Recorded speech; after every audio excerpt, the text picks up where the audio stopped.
So as I said previously, to reduce the rotor, we are having different methods to reduce the high rotor speeds. Okay. So in impulse turbine, there is a rotation speeds maybe about up to 30,000 RPM. Okay. So we are having different methods to reduce the rotor speeds. So we are having three methods to reduce the high rotor speeds. First method is velocity compounding method. Second method is pressure compounding method. And third method is pressure velocity compounding method. And fourth one is reaction turbine. Okay. As I said, in reaction turbine, there is a set of fixed blades and movable blades where the reaction turbine itself will reduce the rotor speeds. Okay. So now we are going to discuss first pressure compounding technique. Okay. So now this is the layout of pressure compounding technique. The pressure compounding technique consists of a nozzle, blades, a set of nozzles and fixed blade, moving blades, and nozzles and again moving blades. Okay. So in the pressure compounding technique, it consists of number of fixed nozzles which are incorporated between the moving blades. Okay. So here these are fixed nozzles are arranged and the moving blades are keyed to the shaft. To the turbine shaft, the moving blades are arranged and the stationary position, the fixed nozzles are arranged. Okay. So now here the pressure drop is done in number of stages. If you increasing the number of stages, the pressure drop will be varied continuously. Pressure drop will be continuously occur. Okay. So each stage consists of a set of fixed nozzle and moving blade. A set of nozzle and a ring of moving blades. Each stage consists of a set of nozzle and ring of moving blades as shown in figure. Okay. Now here the steam from the boiler passes through the first set of nozzles. The steam from the boiler passes through the first set of nozzles where it expands partially. Nearly all its velocity is absorbed when it passes over the first set of moving blades. Okay.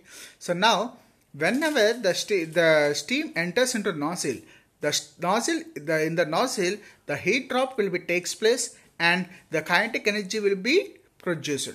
So with that kinetic energy, it hits the moving blades, set of moving blades, ring of moving blades. Okay. So whenever it hits the moving blades, the total kinetic energy was absorbed by the moving blades, and whenever it leaves the first set of moving blades, the total velocity is absorbed and it is again passed to the nozzle. Okay. So it is further passed to the second set of fixed nozzles where it partially expanded again, and through the second set of moving blades where velocity of the steam is almost absorbed, and this process is repeated until the steam leaves at condenser pressure. Okay. So until it reaches the condenser pressure, the steam is going to be passed to the nozzle and set of ring of moving blades, and again to the nozzle and again set of ring of moving blades. Okay. See in the figure, the first pressure of the steam before entering in the nozzle is very high.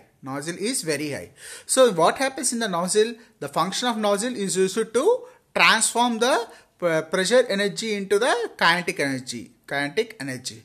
Therefore, here in the fixed nozzles, the kinetic energy pressure relieves with steam enters with high pressure energy, and when the pressure energy will be takes place and velocity will be increases. And again in moving blades, velocity decreases and pressure will be remain constant. And again in the nozzles, the pressure drop will be takes place and velocity increases. So in this manner, the total pressure drop will be takes place until it reaches the condenser pressure, and velocity of the steam is somewhat increasing and decreasing in each stage, and by this the rotor speeds are reduced. Because the total kinetic energy is not absorbed by a single set of moving rings. So it was absorbed by different sets of moving rings. Hence the speeds can be variable. So this is the pressure compounding technique. Okay. So now by reducing pressure in stages, the velocity of steam entering the moving blades is considerably reduced. Hence the speed of rotor is reduced. Speed of rotor is reduced. Okay. So next method is velocity compounding method. Velocity compounding method. Okay. So this is the velocity compounding method. So here the velocity compounding method consists of a set of moving blades. In between there is a fixed blade. Okay. So it consists of set of nozzle and few rows of moving blades which are fixed to the shaft and row of fixed blades which are attached to the casing. The fixed blades here, in this the fixed blades are attached to the casing of the turbine and moving blades are attached to the turbine shaft or keyed to the turbine shaft. Okay. So as shown in figure, the two rows of moving blades are separated by means of a row of fixed blade. Okay. Now the high velocity of the steam first enters the row of the from the nozzle. The high velocity of the steam will be generated, and the high velocity of the steam will first enters to the first row of moving blade. Where in the moving blade the kinetic energy was absorbed. Then it enters to the ring of fixed blades. So what is the function of fixed blade? The fixed blade function is to alter the direction of the flow. So in set of ring of fixed blades, the steam direction will be altered and it will be passed to another set of ring of moving blades. Okay. So in the fixed blades, the steam direction will be altered and it is passed to the another set of moving blades. Okay. So during passes through the fixed blades, there is no change in the velocity of the flow. Because the fixed blade is just acts as a plate to direct the flow. Okay. So direct the flow. Again, the velocity drop will be takes place in the other set of moving blades, and again it is passed to the fixed blade. Okay. Now the steam then passes on the second row of moving blades where velocity is further reduced. Thus, a fall in velocity occurs every time when the steam passes over the row of moving blades. The steam thus leaves turbine with low velocity. See, if you observe,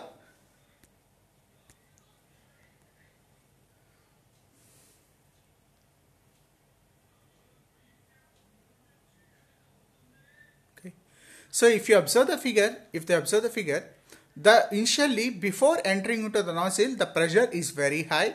After leaving the nozzle, the pressure is dropped continuously. So whatever the pressure drop is there, that pressure drop is constant. With the only here, the pressure drop is taking place only at the exit of the nozzle only. Okay, and velocity of the steam is continuously increases in the nozzle, and after passing to the number of stages of moving blade, fixed blade and moving blade, it finally leaves with less kinetic energy. That means there is a continuous drop of velocity of the fluid, by passing to the number of stages. So thus the rotor speeds are reduced. Continuously. Therefore, we can create the reduction. We can reduce the rotor speeds, high rotor speeds. Okay. So this is the one of the method to reduce the rotor speeds, and second method to reduce the rotor speeds, that is velocity compounding method. Okay. Next is pressure and velocity compounding technique. Okay. So this is the pressure and velocity compounding technique. So now it is the combination of nozzle, moving blade, fixed blade. Okay. So see in this figure, a single stage consists of a set of nozzle, moving blade, fixed blade and again a moving blade. So this is the set of nozzle for the pressure compounding technique. Okay. So if you observe the velocity and pressure diagram, initially the pressure before entering to the nozzle, the pressure is very high, and after passing to the nozzle, the pressure drop takes place and velocity increases. So in the moving plate, velocity drop will be takes place since the kinetic energy was absorbed by the moving blade. So in the fixed blade, the velocity is constant because the velocity will be altered. Velocity will be the fixed blade will just alter the direction of flow. Hence, there is no change in the velocity and pressure. Velocity and pressure. And again, in the moving blade, the set of in this ring of moving blades, again the velocity drop will be takes place. So if it enters into second stage, the complete droppage of velocity is not happening. So here in second set of nozzles, again velocity is increases, and moving blades, fixed blades, and again moving blade, the velocity drop is occurring. So here we can say that by means of continuously passing through different number of stages, the energy of the steam will be reduced. Hence, the rotor speeds are also reduced in this method. So this method is known as pressure and velocity compounding method. Okay. So in this pressure and velocity compounding method, both pressure and velocity compound techniques are added. Okay. The total drop of pressure is divided into two stages, and velocity obtained in each stage is also compounded. Okay. So the ring of nozzles are fixed at the beginning at each stage, and pressure remains constant during each stage. Okay. So this is the another method to reduce the rotor speeds. So we are having basically four methods. First is pressure compounding, velocity compounding, pressure and velocity compounding, reaction turbine. So the reaction turbine itself will act as one of the reduction method, which consists of a set of fixed blade and movable blade. So in pressure compounding, we are having a set of movable blades and fixed blade.